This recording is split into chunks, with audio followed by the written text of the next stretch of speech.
Acts 25. Now when Festus was come into the province, after 3 days he ascended from Caesarea to Jerusalem. Then the high priest and the chief of the Jews informed him against Paul, and besought him, and desired favor against him, that he would send for him to Jerusalem, laying wait in the way to kill him. But Festus answered, that Paul should be kept at Caesarea, and that he himself would depart shortly thither. Let them, therefore, said he, which among you are able, go down with me, and accuse this man, if there be any wickedness in him. And when he had tarried among them more than 10 days, he went down unto Caesarea, and the next day, sitting on the judgment seat, commanded Paul to be brought. And when he was come, the Jews which came down from Jerusalem stood round about, and laid many and grievous complaints against Paul, which they could not prove. While he answered for himself, neither against the law of the Jews, neither against the temple, nor yet against Caesar have I offended anything at all. But Festus, willing to do the Jews a pleasure, answered Paul and said, Wilt thou go up to Jerusalem, and be there judged of these things before me? Then said Paul, I stand at Caesar's judgment seat, where I ought to be judged. To the Jews have I done no wrong, as thou very well knowest. For if I be an offender, or have committed anything worthy of death, I refuse not to die. But if there be none of these things whereof these accuse me, no man may deliver me unto them. I appeal unto Caesar.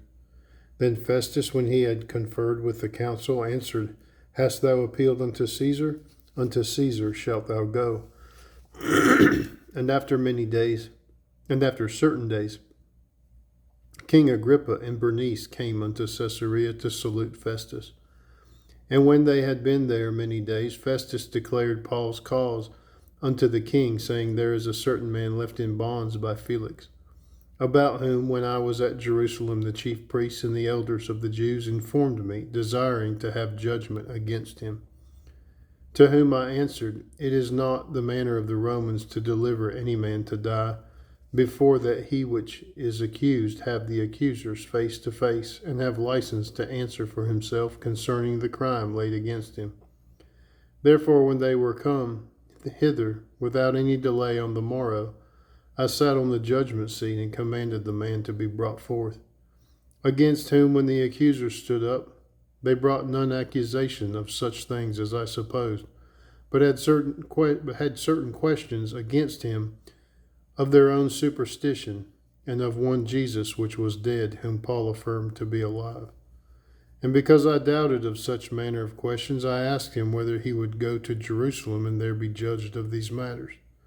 But when Paul had appealed to be reserved unto the hearing of Augustus, I commanded him to be kept till I might send him to Caesar. Then Agrippa said unto Festus, I would also hear the man myself. Tomorrow, said he, thou shalt hear him.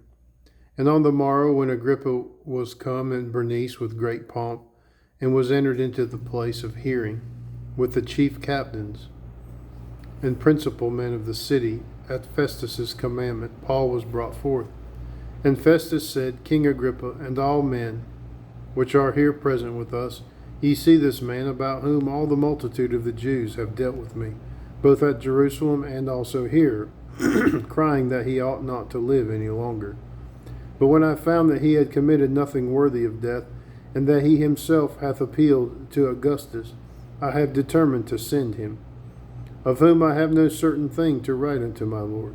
Wherefore I have brought him forth before you, and especially before thee, O King Agrippa, that after examination I might have somewhat to write.